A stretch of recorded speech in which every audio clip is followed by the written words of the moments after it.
कर्मचारी एकता जिंदाबाद जिंदाबाद जिंदाबाद। नमस्कार फरीदाबाद, मैं योगेंद्र पाल आपके साथ और आज हम पहुंचे हैं बल्लभगढ़ बस स्टैंड पर और आपको बता दें कि बस स्टैंड पर आज हड़ताल है, पूरा चक्का जाम कर रखा है। जो बस चालक हैं वो हमारे सामने हैं, आप देख सकते हैं। सरकार के खिलाफ नारेबाजी करते हुए, और आज त्योहार का दिन था, भाई दूज का दिन था, जिस अवसर पर जो बहनें थी अपने भाइयों को दूज खिलाने के लिए जानी थी, उन्हें भी बड़ी परेशानी हुई है। पूरे दिन आकर वो यहाँ से वापस चली गई क्योंकि उनको इस बात की जानकारी नहीं थी कि आज यहाँ हड़ताल है। और आप देख सकते हैं ये तमाम लोग जो हैं, कर्मचारी हैं, वो यहाँ पर मौजूद हैं।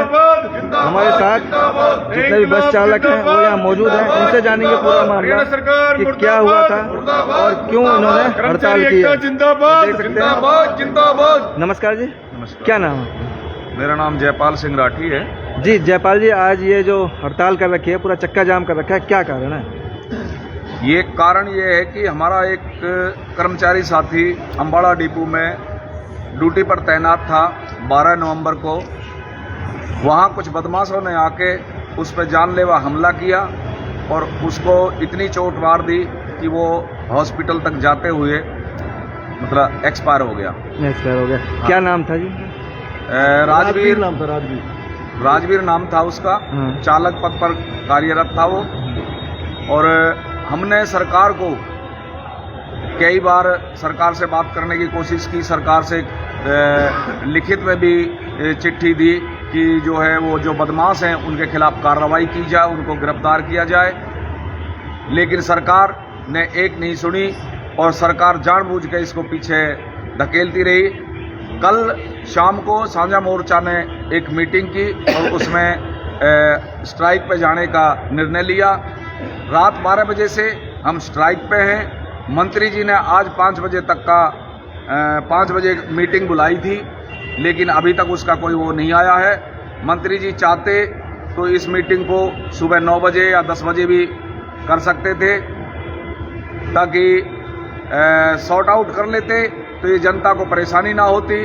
हमने मजबूरन ये हड़ताल करनी पड़ी कि हमारे एक कर्मचारी को इस तरीक़ा से उसकी हत्या की गई है, तो उसका कर्मचारियों में भारी रोष है और मतलब एक दहशत का माहौल भी बनता है कहीं ना कहीं कि हर कोई जो कर्मचारी हो असुरक्षित महसूस करता है अपने। कर्मचारी भी हैं इतने दमंग, उससे उन्होंने जो ये इसको अंजाम दिया था, एक साथी का जो मर्डर किया था, तो इससे ज़्यादा खौफनाक और बात क्या होगी। लेकिन सरकार इतनी गूंगी बहरी सरकार, सोई हुई सरकार है, जो कि 3 दिन के टाइम दिया था, 3 दिन के अंदर भी सरकार ने जो है उनको गिरफ्तार नहीं किया, मुकदमा दर्ज नहीं किया।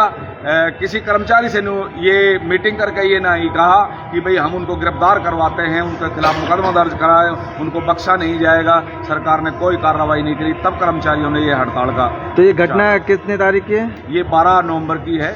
12 तारीख को कितने बजे करी? ये रात को 8 की रात की घटना है। रात की लगभग 9 से 10 के बीच की है। 9 से 10 के बीच के। हाँ। तो एक्चुअल में क्या हुआ था वहाँ, ऐसा क्या हुआ था? क्या है, जो रोडवेज का कर्मचारी साथी था, इसकी पार्किंग पे ड्यूटी थी। ठीक है। वहाँ गाड़ियाँ लगाते हैं, जो गाड़ियाँ आती हैं उनकी पार्किंग फीस लेते थे वो जी। और वो अपनी ड्यूटी पे तैनात था। दीपावली का दिन था, वो साथी वहाँ खड़ा था। उन्होंने जो उग्रवादी तत्व वहाँ जो आए, वो शरारती तत्व, उन्होंने अपनी गाड़ी वहाँ आके पार्क करी और उन्होंने कहा भाई इस गाड़ी को हटा ले। वो उसको पता नशे में थे, किस जवानी के नशे में थे, उन्होंने सीधा अपने उस राजवीर को उल्टे हाथों ले लिया और गाली गलौज से पेश आए। उसके बाद में हाथापाई, लाठी डंडे जो भी उनके पास थे, पत्थर जो भी पल्ले पड़ा, उन्होंने उसको चोट मारी और जब तक वो पीजीआई ले जाते उनको मृत्यु हो गई। तो हमारा जो ये आज आपने प्रश्न करा था अभी थोड़ी देर पहले, हमारा ये मकसद नहीं था आम जनता को जो नुकसान हुआ आज, क्योंकि त्योहार का समय है जी। आज हम ये नहीं चाहते थे, क्योंकि हमने 2 दिन उका दिए, दीपावली गोवर्धन इसमें उका दिए। दीपावली के दिन की घटना और गोवर्धन तो हमने बीच में उका दिए।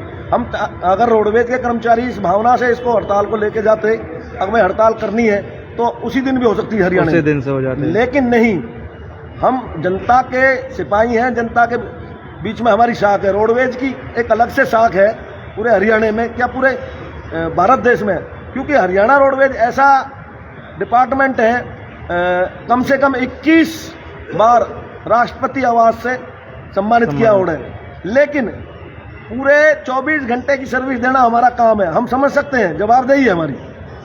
लेकिन ये जो सरकार की कुंभकर्ण नींद है, क्या किया जाए? आखिरी हमारे पास कोई लाठी गोली डंडा तो है नहीं, हमारा तो ये दरी है, ये दरी बिछा के बैठ गए हम। तो ये अगर चाहते तो सॉर्ट आउट हो सकता था। अभी चर्चा चल रही है, कुछ साथी बता रहे थे उनको गिरफ्तार कर लिया है। आज जब पूरे दिन, मतलब 3 दिन से तो अम्बाड़ा बंद है, आज पूरा प्रदेश बंद है। अच्छा, पूरा प्रदेश आज पूरा प्रदेश बंद है।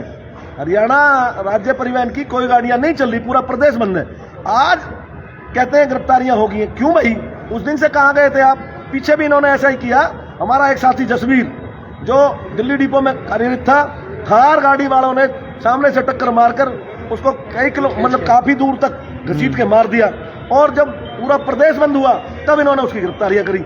उससे पहले 3 दिन रोडवेज के कर्मचारियों का इम्तिहान लिया और पूछते रहे भाई ये थार गाड़ियां घनी निकली हैं, पता नहीं कौन सी थार थी, इस तरह की थार मिल नहीं रही। अच्छा, यही उसमें किया था। उससे पहले 14 में भी इन्होंने ऐसे ही किया था। मतलब क्या चाहते हैं? मतलब कर्मचारियों का धैर्य इम्तिहान लेते हैं? नहीं। अगर जनता को जो परेशानी हुई है, ये सीधे सीधे सरकार के खाते में है।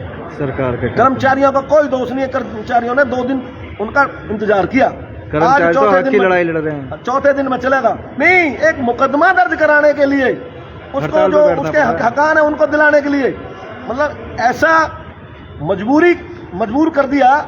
रोडवेज के कर्मचारियों को चक्का जाम करना पड़ा।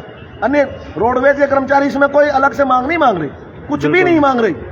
इसमें ना तो कोई बोनस की मांग है, ना कोई अपनी पर्सनल कोई वो नहीं है, कोई भी इस तरह से अलग से हमारी कोई मांग नहीं है जो इसमें हम ये कह सकता है कोई भी हमारे लिए अब भाई ये रोडवेज के साथी अलग से कुछ मांग रहे हैं। लेकिन ये बड़ी बेशर्मी की बात कह सकता हूं मैं इसको। अब एक मुकदमा दर्ज करवाने के लिए, ये पहला केस नहीं है, इससे पीछे भी थार वाला मैंने बता दिया। और ये अब ये देख लो, ऑन ड्यूटी अपने कैंपस में इस बंदे को मार दिया और 3 दिन तक सरकार के कोई सुनवाई नहीं हुई, और बिना किसी कारण, केवल मना करने के लिए। भाई आपके जो कि वो अपनी ड्यूटी कर रहा था। अभी ये साथी आए हैं, आप भी आए हो जी, आप यहाँ बाइक लेकर खड़ी कर दें तो जिसकी यहाँ ड्यूटी है वो आपसे बोलेगा भैया यहाँ मत लगाओ। तो इसका मतलब ये थोड़ी है कोई भी चीज उठा के मार देंगे हम तुम्हें, या तुम हमें मार दोगे। एक दायरा है, और वो भी रोडवेज कैंपस के अंदर। रोडवेज कैंपस के अंदर उन्होंने सिर्फ इतना कहा था, आप हटा लो। आपकी भी जवाबदेही है, कहीं आप जहाँ आए हैं हर आदमी एक दूसरे से बंधा हुआ है। बिल्कुल सही। कर्मचारी के ऊपर बहुत बंदिशें हैं, लेकिन उग्रवादी तत्वों के लिए कोई बंदिशें नहीं है। अगर कर्मचारी नहीं हटाता है तो अधिकारी कहते हैं भाई आपने नहीं हटाया। हम आगे से अब ये चर्चा रखेंगे। हमारे यहाँ भी बहुत अनऑथराइज्ड पार्किंग होती है, उसका हम विरोध करेंगे और डीएम साहब से भी कहेंगे। हमारे यहाँ भी बहुत ज्यादा गाड़ियां, देखो अभी भी देख लो, मेट्रो स्टेशन है, कोई भी आता है गाड़ी लगा के चला जाता है, कहते हैं तो उल्टा बोलता है। तो मेरा ऐसी घटना यहाँ भी हो सकती है, फिर कभी भी घट सकती है। इसको हम चालू करवाएंगे, बैरिकेड लगवाएंगे। अच्छा, क्या नाम है आपका? मेरा नाम रविंदर नागर है। रविंदर जी, ये जो इतना सब कुछ हो गया, उस कैंपस में कहीं CCTV कैमरे भी होंगे, सब कुछ होगा, उसके बावजूद भी 3 दिन हो गए, जैसा कि आप बता रहे हैं 12 तारीख की घटना, आज 15 तारीख हो गई, 3 दिन हो गए, लेकिन अब तक भी कोई पकड़ा नहीं गया है। तो ऐसा क्यों? इसमें क्या लगता है? 12, 13, 14, 15 चौथे दिन में अब पूरा हो गया। शाम की घटना है, चौथा दिन पूरा हो लिया जी। उस बंदे की अभी तक अंतिम संस्कार नहीं हुआ। अच्छा, उस परिवार में भी तो ये दीपावली, गोवर्धन या ये भैया दूज, उनका परिवार नहीं है। वो किसी का पापा था, किसी का भैया था, किसी का पिता था। सुननी नहीं चाहिए थी। ये सहानुभूति होती, समय रहते हुए उसका अंतिम संस्कार करवा के और टाइम से उसको, ये परिवार को सहानुभूति देनी थी। हमारे राज्य के मुखियान को, जैसे मान लिया परिवहन मंत्री जी हैं, मुख्यमंत्री जी हैं, इनको कहना चाहिए था भाई गलत हुआ है, हम तुम्हारे साथ हैं, जो आप कह रहे हो आप भी तो वही करेंगे, अभी भी वही होगा, अभी भी हो। और हमारे को अब मैं और नई जानकारी दे दूं आपको, 5-6 राज्य जो हमारे से लगे हुए हैं, ट्रांसपोर्ट के सभी विभागों ने पूर्ण समर्थन दे दिया है। अगर ये बात यहीं रुकती है तो ठीक है, अन्य राजस्थान, हिमाचल, पंजाब, PRTC सभी ट्रांसपोर्ट बंद हो जाएगा। ये मैं आपके माध्यम से कहना चाहता हूं, इसको खबर को चलाना, ये मैं पुख्ता खबर दे रहा हूं आपको। अगर ये फैसला आज नहीं हुआ तो आने वाले कल मैं पूरे पड़ोसी राज्य हमारे बंद पाएंगे। लेकिन ये बड़ी शर्मनाक घटना है। ये बड़ा ही इस तरह के जो हादसे हैं बिल्कुल मतलब कैंपस के अंदर ऑन ड्यूटी, अगर कहीं बाहर होता तो समझ में आती है, और उसके बावजूद भी उन्हें पकड़ा नहीं जा रहा है। सबसे बड़ी बात ये, तो ऐसा क्या है, कौन है वो लोग जो कि वो पकड़ से बाहर हैं? देखो, हम तो ना तो इस बात का अंकुश लगाते वो कौन लोग हैं। क्राइम करने वाला कोई किसी का नहीं होता, ये तो मैं भी कहता हूँ जी। अभी किसी आदमी के, अब आपसे हमने 10 रुपए लिए और लाके छुरा खरीद कर किसी को मार दिया, तो आपने कोई गुनाह नहीं किया, गुनाह मेरा है। जिसने गलती कर रखी है, हम, ये हमारा काम नहीं है, ये सरकार का काम है, वहाँ के प्रशासन का काम है। अब उनको किस तरह से अरेस्ट करना था, बिल्कुल जो घटना को अंजाम उन्होंने दिया है उसकी जवाबदेही सीसीटीवी कैमरे लगे हुए हैं। जी वही कह रहा हूँ। और कोई रास्ते पुलिस के पास में अब से गाड़ी भी थी उनकी, तो गाड़ी लेकर आए पहले ऐसे बहुत रास्ते थे, अब तो कैमरे लगे हुए हैं। उससे पहले भी केस पकड़े जाते थे, ऐसा नहीं है। जब प्रशासन अपनी पे आता है तो कोई ऐसी, इनके लिए ये 2 घंटे में केस को सॉल्व कर देते हैं। अब कैसे हो गया आज वो, अब जो जानकारी है अब वो है, अब उन लोगों को अरेस्ट कर लिया गया, जो न्यूज पे दिखा रहे हैं कि उनको अरेस्ट कर लिया। अब कैसे कर लिया जी उनको अरेस्ट, जब पूरा प्रदेश में त्राही मच गई है। पूरे प्रदेश का जो यात्री है, कर्मचारी है, भैया दूज का दिन आज मनाया, कर्मचारी नहीं मनाते क्या? बिल्कुल, कर्मचारियों का भी तो त्योहार है और आम जनता का भी त्योहार था। आम जनता को तो ट्रांसपोर्ट नहीं मिला और कर्मचारी यहाँ घेर के बैठा दिए। जो हमने काम करने चाहिए थे वो काम की बजाय हम लोगों को यहाँ जाकर बैठा दिया। तो अब आप लोगों की परिवार के प्रति क्या मांग है? हमारे परिवार के प्रति छोटी छोटी 2-3 मांगे थी। जिन लोगों ने ये घटना करी है उनमें से दोषी तो कोई बचे नहीं, निर्दोष कोई पकड़ा नहीं जाए जी। 302 का मुकदमा करके उनको अंदर दिया जाए। दूसरी मांग, उसके परिवार में उसके बेटे को, पुत्रवधू को जो योग्य हो उसको एक नौकरी दी जाए जी। तीसरी हमारी मांग थी, उसके परिवार को 50 लाख का मुआवजा दिया जाए। ये छोटी छोटी हमारी मांगे थी, कोई बड़ी नहीं है। सरकार के लिए ऐसे समझो जैसे ऊंट के मुंह में जीरा, सरकार के लिए कोई बड़ी चीज नहीं है ये। बिल्कुल सही बात है। तो आप देख सकते हैं कि तमाम जितने भी बस चालक हैं और जो कर्मचारी हैं वो सब यहाँ बैठे हुए हैं, हड़ताल पर हैं, और इनका कहना है कि जैसे ही समस्या का समाधान हो जाएगा इनकी हड़ताल खत्म हो जाएगी। और 3 दिन से यहाँ कोई नहीं था, लेकिन आप देख सकते हैं पुलिस प्रशासन भी है। आज सुबह से ही यहाँ पुलिस भी यहाँ पर पहुँची हुई है, पुलिस मौके पर पहुँची हुई है। और ये देख रहे हैं बल्लभगढ़ बस स्टैंड है, बल्लभगढ़ के बस स्टैंड से लाइव हैं, आपको दिखा रहे हैं। और जिस तरह से एक बस चालक की निर्मम हत्या कर दी जाती है बस स्टैंड पर ही, और जो भी आरोपी हैं वो फरार हो जाते हैं, पकड़ से बाहर हो जाते हैं, जिसको लेकर आज ये यहाँ हड़ताल पर बैठे थे।